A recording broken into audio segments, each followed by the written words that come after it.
आज एसआईआर के मामले पे माननीय सुप्रीम कोर्ट में सुनवाई हुई है। 5 और पिटीशन आ गई हैं जो एसआईआर का विरोध कर रही हैं। उसमें से तमिलनाडु से पिटीशन आई है, पुडुचेरी से पिटीशन आई है, बंगाल से पिटीशन आई है। उन लोगों का कहना है कि एसआईआर नहीं होना चाहिए, एसआईआर अनकॉन्स्टिट्यूशनल है। हमारी पीआईएल माननीय सुप्रीम कोर्ट में पहले से पेंडिंग है, जिसमें मैंने मांग किया है कि ये एसआईआर होना चाहिए।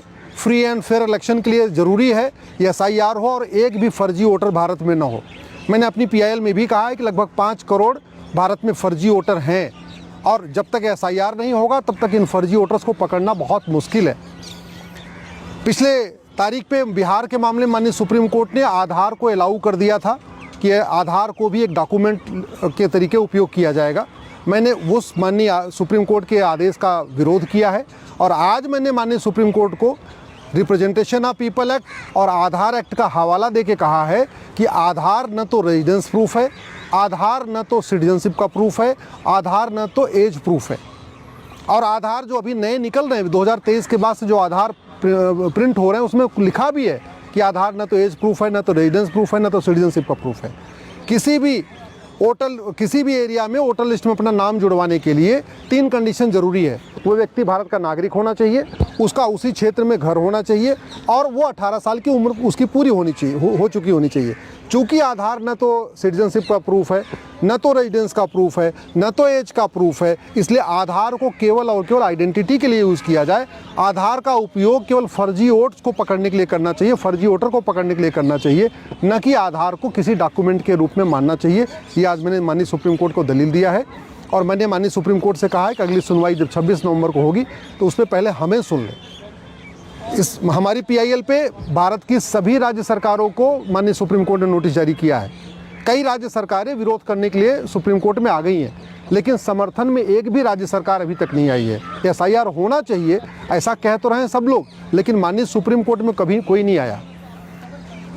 एसआईआर का विरोध करने के लिए कई सांसद सुप्रीम कोर्ट आ गए हैं, लेकिन एक भी सांसद हमारे एसआईआर की जो हमारी मांग है कि एसआईआर होना चाहिए, एसआईआर के समर्थन में कोई एक भी सांसद नहीं आया। विधायक भी आ गए हैं एसआईआर का विरोध में, लेकिन कोई एक भी विधायक एसआईआर के समर्थन में नहीं आया। कई सारे संगठन आ गए हैं एसआईआर का विरोध करने के लिए, कई सारे एनजीओज आ गए हैं एसआईआर का विरोध करने के लिए, लेकिन अभी तक समर्थन में कोई नहीं आया है और मामला अभी कोर्ट में चल रहा है। लगभग 20 याचिकाएं आ गई हैं जो एसआईआर का विरोध कर रही हैं, एसआईआर को अनकॉन्स्टिट्यूशनल बता रही हैं। 26 नवंबर को इस पर फिर सुनवाई होगी, 26-27 नवंबर को, और मुझे पूरा विश्वास है कि एसआईआर की प्रक्रिया जारी रहेगी। पूरे देश में एसआईआर होगा, रेगुलर इंटरवल पे एसआईआर होगा, हर 5 साल पे एसआईआर होगा, डोर टू डोर जाके एसआईआर होगा। हमने जो फॉर्म 6 है उसको भी चैलेंज किया हुआ है। अभी आधार एक्ट कहता है कि आधार रेजिडेंस प्रूफ नहीं है, डेट ऑफ बर्थ का प्रूफ नहीं है, डोमिसाइल का प्रूफ नहीं है, लेकिन फॉर्म 6 पे आधार को as a proof of age proof माना गया है। तो वो फॉर्म 6 को बदलना ज़रूरी है। फॉर्म 6 को बदलने की जिम्मेदारी केंद्र सरकार की है, पार्लियामेंट की है, लेकिन फॉर्म 6 अभी तक बदला नहीं गया है, इसलिए बहुत सारा कन्फ्यूज़न हो रखा है। इसलिए हमने फॉर्म 6 को भी चैलेंज किया है कि फॉर्म 6 में से आधार को जो एज प्रूफ माना जा रहा है इसको निकाला जाए, क्योंकि ग्राउंड लेवल पे बीएलओ और वोटर आपस में झगड़ा कर रहे हैं, आपस में टकरा रहे हैं। फॉर्म 6 पे लिखा हुआ है कि आधार एज प्रूफ है, बीएलओ कहता है एज प्रूफ नहीं है, फिर वहाँ पे ग्राउंड लेवल पे इसमें बहुत सारी समस्याएं आ रही हैं। आज ये भी मैंने माननीय सुप्रीम कोर्ट को बताया है। अगली सुनवाई पे मुझे पूरा विश्वास है कि तब तक केंद्र सरकार की तरफ से इस पर स्टैंड क्लियर हो जाएगा, लेकिन फॉर्म 6 को बदलना बहुत ज़रूरी है।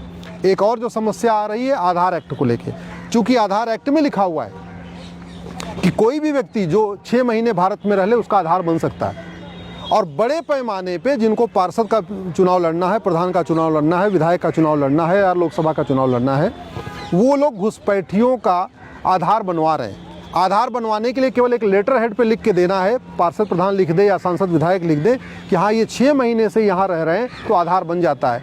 और फर्जी आधार बनवाना कोई जघन्य अपराध नहीं है, इसलिए बड़े पैमाने पे आधार बनता जा रहा है। और जैसे ही आधार बन जाता है फिर 2000 रुपये दे के राशन कार्ड बन जाता है, फिर जब आधार और राशन कार्ड दोनों बन जाता है फिर 2-3 हज़ार रुपये दे के बर्थ सर्टिफिकेट बन जाता है, और जब 3 डॉक्यूमेंट हो जाता है फिर 2-3 हज़ार रुपये दे के बाकायदा डोमिसाइल सर्टिफिकेट बन जा रहा है, और जब 4 डॉक्यूमेंट हो जा रहा है तो फिर लोग अपना बैंक में खाता भी खुलवा ले रहे हैं। और आज की डेट में बड़े पैमाने पे घुसपैठिए बड़े चालाकी से भारत में ज़मीन खरीद रहे हैं।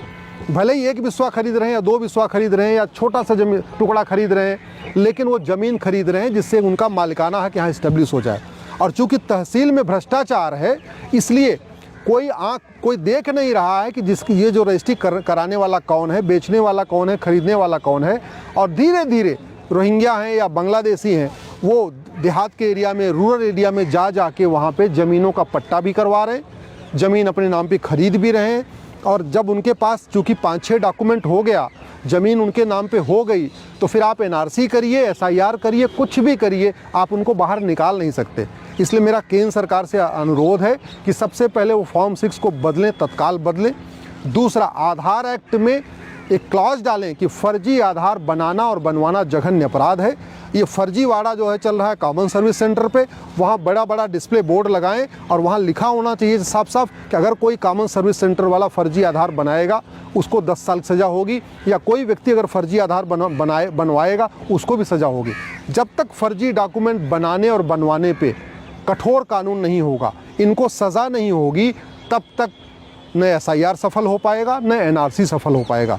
SIR NRC तभी सफल होगा जब फर्जी डॉक्यूमेंट बनाना और बनवाना जघन्य अपराध हो, भ्रष्टाचार जघन्य अपराध हो। क्योंकि ये घुसपैठिए 12 से 15 हज़ार रुपये दे के 5 डॉक्यूमेंट बनवा ले रहे हैं और फिर वो आयुष्मान कार्ड भी बनवा लेते हैं, जनधन खाता खुलवा ले रहे हैं, मुद्रा लोन लेते हैं, मुद्रा लोन लेके उसी लोन से बाकायदा ज़मीन खरीद ले रहे हैं। तो एक तरीके से 12 से 15 हज़ार रुपये घुसपैठिए खर्च करते हैं और फिर लोन लेके यहीं ज़मीन खरीद ले रहे हैं, मकान भी खरीद ले रहे हैं, अपनी झुग्गियाँ भी बनाते जा रहे हैं और फिर उनको ढूंढ पाना बहुत मुश्किल हो जाएगा।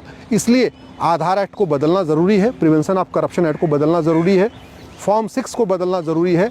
जो हमारा रिप्रेजेंटेशन ऑफ पीपल एक्ट 1950 का है, इतना पुराना हो चुका है, 78 साल बीत चुके हैं, उस एक्ट को बदलना ज़रूरी है, तभी देश सुरक्षित रहेगा। नहीं तो 9 राज्यों की डेमोग्राफी पहले बदल चुकी है, 800 जिलों में से 200 जिलों की डेमोग्राफी पहले बदल चुकी है, 6000 तहसीलों में से 1500 तहसीलों की डेमोग्राफी पहले बदल चुकी है, बॉर्डर पे जो 300 तहसीलें हैं उसमें से 300 की डेमोग्राफी बदल गई है। और ये खतरा डे बाय डे बढ़ रहा है कि घुसपैठिए बड़े प्लान्ड वे में यहाँ बसते जा रहे हैं, डॉक्यूमेंट बनवाते जा रहे हैं, ज़मीन खरीदते जा रहे हैं, रेंट एग्रीमेंट कराते जा रहे हैं, प्लॉट भी खरीद रहे हैं, झुग्गियाँ भी बना रहे हैं, सब कुछ करते जा रहे हैं। उसको रोकने का यही तरीका है, SIR हो, NRC हो, लेकिन सबसे पहले कानून को बदला जाए।